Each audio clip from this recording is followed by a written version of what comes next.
Right, we'll get into it. Welcome back, guys, to another In the Rough podcast. Got lots going on this week. Obviously, Rory's tried to address some of the issues in his game. You've got the match play tournament that's just kicked off today. And obviously some other announcements this week. And also, if you haven't checked it out, make sure to jump on and check out our bonus podcast from last week, which are our conversations with Mia Baker. Definitely one not to be missed. But we'll jump straight in this week. And obviously, Rory's announced he's teamed up with Pete Cohen. Obviously, quite a renowned swing coach, has supported and worked with a lot of people previously to try and aid his development, but probably more get back to where he was. So development's probably not the right word. More developed than all of us, but you know. I mean, I think looking at the body of work for Pete Cohen, it makes sense. And I think it's good that he's finally recognised that obviously what the swing changes he's trying to do haven't worked out. So he's probably trying to get back to where it was. But having said that, obviously we're recording this in the evening. We've seen him kick off today against Ian Poulter. Maybe a bit more work to be done. The greatest match play player of all time. Sometimes you can't, against those odds, it's impossible. He's the Ryder Cup GOAT, is Poulter. That he is, but it doesn't help when your first shot off the tee ends up in someone else's pool. That is because it bounced off the path, though. He didn't actually hit it that far. Admittedly, it does, but I'm just saying it doesn't. But admittedly, he hit a path. That's yeah, but the houses are like another fair distance to the left. No, I'm not saying it was all his fault. I'm just saying. Well, it was. He hit it there in the first place, but there's obviously it's going to take him a long while, and like we saw with Brooks, it took him a long while to get his confidence back. And obviously, we'll talk a bit more about Brooks later. But and same with Spieth, where he kind of just fell off into the wilderness. I really don't want that to happen with Rory as he tries to work his way back, because it just feels like he's lost all the confidence in himself. Spieth came out and said it's because he had a chip in the bone in his hand, which meant he couldn't swing his club properly anymore. Yeah, well, they said it was like bad form. Yeah, well, they said non-disclosed, didn't they? But it seems that just seems very, very minimal for somebody to drop off for 4 or 5 years. I suppose your hand is the only thing that actually touches your golf club. In a way, you're comfortable with that, but so much at the top level is about feel as well, isn't it? In terms of the shot shaping and what you do with it. It's like so from 1 degree off and it completely changes. Like, what do you reckon he charges per hour, by the way? Who? Pete. Pete Cowan? Yeah, what do you reckon he goes to these guys? His hourly rate? More than I want to know. More than I want to know. More than I can afford. Probably what we make in a year. He's probably just like, yeah. but the thing is, when he partners with the likes of Brooks and obviously Rory now, he'll get just as much from his own endorsements and everything he'll get off the back of partnering with these pros. He doesn't necessarily need to charge an arm and a leg either, doesn't he? He will charge an arm and a leg, but he'll get so much more out of it as well, won't he? Yeah. But what can he say? Because I've watched videos of him when he stands next to someone when they're on the range working through stuff. He doesn't say anything. He just says, "I'll watch you hit to these shots." And if he slices it, he goes, "Don't do that." Yeah, not good. Flag there. More straight. I feel like he'd have a lot more to say if he was watching me hit the shots. Compared to he wouldn't probably look at you and walk away. I think he'd probably just be insulted by me being on the same range as him. Surely he's looking at it and going, how can we get Rory swinging what he was 2 years ago? Surely that's what he's looking at. What elements can I remove from his swing that he's since added, and how can we get him back to that? It sounds like quite a simple job on paper. I think it sounds quite a simple job, but obviously, with how you train your body, muscle memory kicks in. With the amount of practice these guys put in, it's going to be almost, as hard as it is to learn something new once your muscle memory is there, it's even harder to untrain it and then learn something new on top of that. So obviously, it's not going to be easy, but I think the biggest thing is still going to be how confident he feels in himself. Because I think it's Tom's favorite thing of saying, "Oh, golf is a game between the ears," and for him, it will come down to that. Because if he's venting at himself, not hitting it properly, but and it's not in there somewhere. Oh yeah, it's in there. That Rory of 2014 lives in his brain somewhere. That's what I'm thinking about you at the moment with your black screen, Tom. I'm thinking Tom's there somewhere. Somewhere he's hidden. Technical difficulties. I'm the Rory of 2021. And 20 and 19. Yeah. I can't wait. He's kept his old coach though still, so I can't wait till they disagree on something, and then he's going to be like. But his old coach got him to where he was before, so that's. Yeah, but his old coach also told him that he needs to swing faster. Yeah, but there's only so much a coach can. If a player's insistent on doing that, like I said last week, you can say, "Oh, you don't need to do that." But if a player's wanting to do it and exploring it, you can't really stop them. I think you can do certain things. You can tell him how bad of an idea it is, especially when you're a player like. When you're not there either, though, because he couldn't come over to the States and actually say it to him in person. It was probably over a Zoom call, and it's not really as effective. And then he's not going to be on the range with him every day, saying, "Stop swinging so fast." Does he need someone to do that, though? You think surely he can see from his performances they're not as good. Surely he knows he just needs to back it off. Why does he need somebody to tell him? Well, no, but I think it's harder for someone who's a high-level athlete who's got that much confidence, their own skill level and ability to accept that. Because at the same time as well, because you backed all your judgment to get you to that point as well. So you're going to back your judgment to get yourself back or at the top level as well. So I think it does. I think it does need to come from an external factor like a coach or like one of these psychiatrists, sports psychiatrists these guys have. Saying, okay, this is the case. We can't be doing this. This is what you need to be doing, and just explaining it because I think that's almost the biggest element of a coach at that level of simplifying things down and making those guys accept it. Yeah. No, I agree with that. Well, be interesting to see how it. Well, obviously, it hasn't gone well so far this week, but obviously moving forward, it'd be good to see. Yeah, but it only happened at the weekend, and I wouldn't be surprised Rory doesn't care about the tournament this week. He just wants to get on the range on Saturday instead of playing the tournament and get the practice in, because the only thing that really matters to him at the moment is probably winning the Masters. Is it likely in current condition? If anyone could flip it around and pick something up quickly and then get hot for 4 rounds of golf. Yeah. I just don't see it. Like I think John Rahn came out today as well, and said, "Oh, if anyone's thinking of me betting on the Masters, I'd have a double think about it because I might shoot off midway through." So there's another good Masters pick gone. Yeah, no. It just means it's even more open than it was. But anyway, it'll be interesting to see over the coming weeks how that unfolds further. But obviously, other news this week was Brooks Koepka's injury. Obviously, more knee problems. Obviously, he's played in previously, but obviously this one seems quite severe and potentially quite longer term because it looks like he'll be out for the remainder of the year at least. Rumours flying everywhere.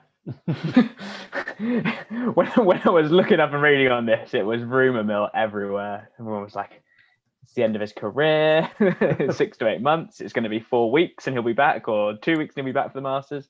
But consensus is he's dislocated his kneecap and obviously damaged said ligaments, but it wasn't the knee he did before, which just means now he's got 2 knees that don't work properly. How does that feel? Yes, I was going to say, as someone who has dislocated a kneecap and has torn ligaments, it is a god awful feeling. And exactly what's happened to Brooks tends to happen there. Your knee, especially, once one part goes, it tries to compensate by putting more strain through your other ligaments. So your body just starts deteriorating. So, for people saying it's the end of his career, it's probably a bit too early to call that. But it's certainly, you just have to say that injuries are going to be a massive part of his career from henceforth on. Although I did think it was noticeable when he came back beginning of this year that he wasn't hitting it as hard or trying to. Yeah, and you do that as well, so when I had my knee injuries, I just stopped trying to jump as high because I was scared about landing on it and doing it again. So for Brooks, you probably do try to dial back how hard you're hitting it because you're scared of how you're going to rotate and the tension you're putting through your knees. So it'll be interesting to see how much more he does on that when he comes back. I do worry for him because he was a generational talent when he burst onto the scene after proving himself. He's a big guy as well, so there'll be a lot of strain and pressure through those knees, isn't he? He's bigger than he's generating a lot of power, isn't he? Yeah, exactly. So that's the one thing about players that somehow Bryson's body is going to kill him in 4 years if he carries on what he's doing. Don't know how Rory's still in one piece and has had a major injury. I think to a certain part, it comes down to genetics as to how blessed you are with what you've got. Other part, there's injury management and all of that. Stuff as well. Look at Cristiano Ronaldo. How much work he does to keep himself. Same with LeBron. The guys at the very top end, they're the ones who invest in that time. But a certain element comes down to just how strong your body is from a genetic level. I can blame my parents for not giving me very good knees or very good hair. So, there's that. Hey, you got good hair on your beard, mate. Some of us don't have that luxury, all right? So, you don't have anything right now with no webcam, so... Yeah, but people will never know. If this is the first one they watch, they'll never know what I look like. I could have a lovely, great beard. It could be anything that their imagination can think up. You can come Turkey with me. You get the beard done, I'll get the hair done. I don't think there's any danger of me doing that. I'd rather just go and play golf where you get your hair done. Yeah, we'll plan a trip. Seb can tag along as well. Supervise the children. Yeah. Well, obviously, in other news this week, and it kind of links quite nicely into our conversations we had with Mia Baker last week. Obviously, Callaway have since announced their partnership, and they're the kind of official marketing partner now for the LPGA. Obviously, with a focus on giving women and girls more access to golf, and both for fans and participants, which obviously a big push Mia was talking about last week, and obviously Adidas, American Golf also getting involved. So it seems like there's a big push across the board now, not just from a individual level, but the big corporate groups are getting involved, which will hopefully only benefit the game. Mm-hmm. That's money to be made for them, isn't it? Yeah. I think you've got to focus on the fans and get that fan base first, and then those people then in turn pick it up, have kids and stuff who pick it up. And if you make golf cool with these brands, then people start wearing and seeing it everywhere, and will inevitably pick it up somewhere. So it can only be good. Yeah, I'm completely. I think it's an entirely positive move for pretty much everyone involved. LPGA get their message out essentially. They get the product out, and obviously Callaway become the go-to house for it. And hopefully Mia can find some shoes, the shoes to shoes after. I think the only danger is who's controlling the message and what their message is, though. Because if Callaway are saying what the message is, and they're only pushing their products and those sorts of things, at the initial making influencers and players push their products. It's like when Rick with Nike, with the new contract, he was going to have to push stuff and products. If they make and commercialize players like that. To an extent, there is like that in the men's game, but that in the men's game has got the popularity already beyond that for people to sort of see beyond that. But does it matter initially?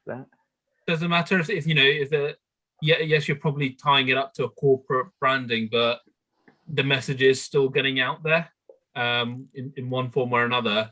So you are going to reach that target market a bit more. Or it just has to inspire some people to take up the game. Ideally, the younger girls to get involved. For a lot of people, they don't think golf is a sport for children, as is. So if you can inspire young boys and girls, that's a positive. And if it means they end up using Callaway initially, they end up using Callaway initially. But I'm sure as they go into it, they'll pick up other things. But it has to be a case of those big brands have to provide the products. If TaylorMade aren't going to do, or not in TaylorMade or Titleist aren't going to produce the apparel for the women's game, or aren't going to produce, I guess, the equipment for the women's game as well, in terms of different shaft flexibilities and everything, from that standpoint, why should Callaway be impeded?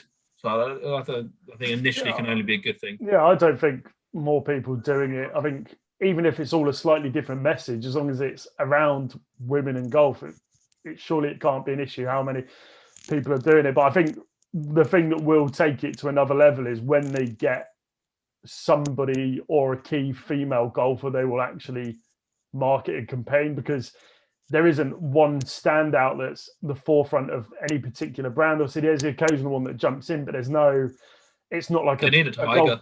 Yeah, they need someone that's going to transcend golf and be like a girl or anyone, or a young girl or whatever it might be, goes out and goes, I want to buy Callaway because this person's wearing it, not because it's golf, but because it's like that. It's like if Ronaldo, for example, was to wear something non-football related, it's going to get a lot of attention because it's Ronaldo. It doesn't matter that it's golf. They need a personality to pin that marketing on for it to take the next level, I think.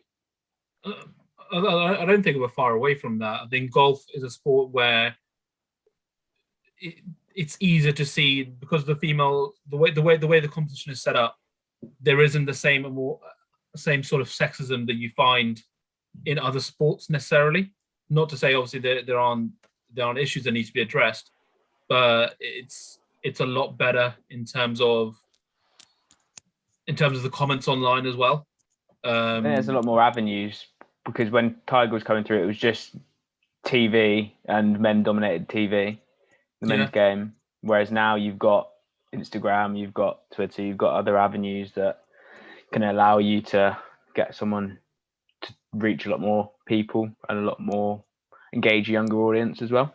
From that perspective, I think, which can only be good. It will just take someone coming in dominating the game for a while that becomes a name. So although that might not be necessarily good for the competition, it'll be good for the game as a whole, just to get the messaging out there, really. Yeah. Well, I think probably you look at Bryson, and Cobra's probably a good example. Bryson's rise over the last couple of years has definitely elevated Cobra as a brand. Like, that's a very good example. It's something like that they will probably need, but obviously they've also been making fantastic products, to be fair. The drivers especially.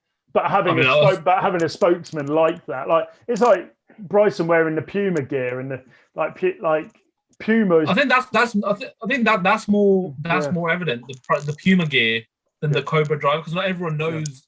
I would argue Ricky Fowler's more important for Cobra than Bryson. Yeah, because he started the whole funky thing a few years back, didn't he? Mm. But it's because he's hardly playing golf. He's got time to dedicate to a few marketing campaigns, isn't he? We're talking about a few years ago when he started bringing out the coloured drivers onto the courses and everything. Yeah, and like the bronze iron sets and stuff that are coming out now they're good. But like I said, no one is going to use those. No, those are collector's items specifically, aren't they? Yeah, pretty much. Like, I have blades. Those are they're like blades. blades. There you go. Yeah, it's like a knife, isn't it? Really, it's not even that. It's just like I don't even know how to explain it. It's just, I don't know how the ball would go anywhere. It's just the thinnest sheet of like metal. Thinnest sheet of metal they could find. Yeah. Well, whatever it is, it looks good. But there you go. It does look good, yeah. Yeah, exactly. But so in other news, obviously, there's been more well, the rumour mill again swelling this week with other stuff as well about obviously the announcements around Royal Portrush and the 2025 Open potentially returning there as they're now kind of favourites to host again, which potentially will give Rory some chance for redemption following his, I wouldn't say dismal, but just poor display. It was dismal. He missed the cut. I don't want to be critical of the poor boy. We're already slated him enough, but so he missed the cut. But it's good because it's local. It gives a lot of people in the UK opportunity to see it, and obviously it's great for the local economy. Obviously, it raises a lot, but then equally, I was going to say, does Rory need the further pressure? But that's a long way. I hope by 2025 he's sorted his game out again. I think he'll welcome it. Can't even speak now. Because it was quite embarrassing, wasn't it? So there you go. Well, there's not too much to be said on that, but I'm sure he'll be fine. I'd like to see it back in Europe. I think playing in Europe. It's always in. It's the Open. It means the UK. The UK, you mean? It's just the fact that the UK offers a lot more challenge. I feel from the win aspect. And the link style golf is just a whole other ball game, especially for these American players. So you think Rory would do well in that, but Rory's basically American now, isn't he? So well, yeah. Anyway, we'll move on to our obviously the results from last week, and obviously it was it was one of one. We were close, but they mucked it up on the last day. So I went for JB Hull, a bit of an outside shot. He was third into the final round and then shot a 9 over, the absolute plum to ruin my chances. Who went Shane Lowry? Was that you, Tom? Yeah, he got to 8 under and then like a plum finished one over. Build me up to knock me down, Shane and JB. What are you playing at? And then Sanjay just steady. Yeah, so Sanjay just went, steady. Didn't ever trouble, really challenging, but finished 8th. So points. He's just a boring guy, isn't he, Sanjay? No emotion. Yeah, and you know what? He plays every goddamn tournament there is, so you can count on him to turn up. He's not going to give you a DNP. Yeah, no, that's very true. But obviously a couple of cheeky points on the board for Sehab there, which is always good. But I think that brings us nicely around to, obviously we highlighted it earlier on in the podcast, obviously about the match plays that have already kicked off today and some interesting shows. And obviously there's some that have kicked off later in the day. But anybody want to take Rory? Well, Tom, I think before getting into who wants to take Bryson? Oh, Tom, before jumping into it, do you want to explain match play format to anyone that doesn't know what it is and how it works? Well, unlike stroke play, when you're competing against the whole field and trying to get the lowest score possible, so you are still trying to get the lowest score possible in match play, but you're only going up against one person across 18 holes. And essentially the winner is the person who is up by either the end of the 18 holes. So you can win by 1 up, but you can also win, say you've won, like with Ian Poulter and Rory, Poulter was 5 up with 4 holes remaining. So basically the match is over there. So it's a lot more, I say, mono. And that you have to be a lot more tactical than you would be in normal stroke play because you're going up against that other one person and their mistakes. So, for example, someone hits it out of bounds, you're just going to hit it iron down the fairway, iron on the green, middle of the green, and play from there essentially. So the Brits are usually, or Europe are usually a lot better at match play because we play it all the time growing up, whereas the Americans don't. But yeah, can you explain the rounds as well? Because obviously that explains what happens in one round. Do you want to explain round 2 and 3 as well? What do you mean? It's just the same. It's just a bracket. No, but who gets a trophy at the end of it? Who gets the trophy at the end of it? The person who wins the final match. But explain the bracket, you fool. Bracketing. How you get to the bracketing?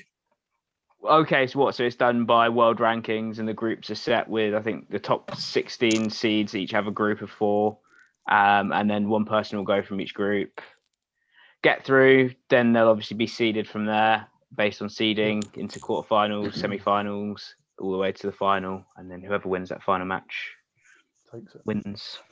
Lovely. No, that's good. Lovely. We'll take that as an explanation. I think. What are you asking me? Right. Tom, explain the rounds. I was like, right, okay. Tom, you're up, mate. Go on, you go first. Who I was torn here, right? Because I was thinking I'm gonna need to go for someone from Europe, just because they usually win match play events. And then I thought of the one man who isn't from Europe but is amazing in match play. Don't say who I think you're going to say. Oh, don't say My favourite show, friend of the show, Patrick Reed. Oh, that was who I was going to go for. Is that why you didn't want him to say him up shushing the crowd? Yeah, I was going to go for Patrick. Yeah. So, well, he tied his match today against Bubba. Yeah. So move on. Yeah, pick your pick, mate. I'm gonna go European because for me it's a toss up between the big Spaniard and an Englishman who's been doing rather well. But I like Fitzpatrick here. I like him. I don't know if I what, but I'm gonna go with the big Spaniard. I'm gonna go with John Rahm. Okay. I'm going to go with Westwood, even though he's got a very hard matchup in Sergio to start. That group is horrible that they're in. Yeah, that's and plus Westwood got a bit too tired. He said, didn't he? He's an old last man. week. Yeah, exactly. Do you really want to pick him for today? Ooh. Too late. No, yeah. Also, are you locked in on Westwood, by the way? Tom's already written it down, apparently. So. All right, lovely. Well, Sergio Garcia 3 up through 7. I was going to pick Paul Casey, if not, because I think I did think about Casey. I genuinely did think about Casey or Tyrrell. I mean, I'm trying to know as well with Ian Poulter because he's won the event before, and he's like. Well, he just knocked out Rory pretty much. So. I think you could knock out Rory at this point. I don't think Rory knows what he's doing. I think Seab could match him in terms of balls and pulls, but yeah. Actually, I don't think Seab can hit it far enough. I wouldn't get the distance to be matching him on that. So that's Rory all to himself. You can get there in 2 or 3, can you? Lay up to the pool and finish it off. It'd be lovely and plumb, but no. So that kind of sums up the week very nicely, really. And we'll see how the match play goes, and then obviously, hopefully over the next week there'll be more news and more build up moving into the Masters around how everyone's getting on, basically. But not that we'll see too much more from Rory. That's going to be a secret, I imagine. But no, it'll definitely be interesting to see everything else. But no, thanks for listening. Lovely.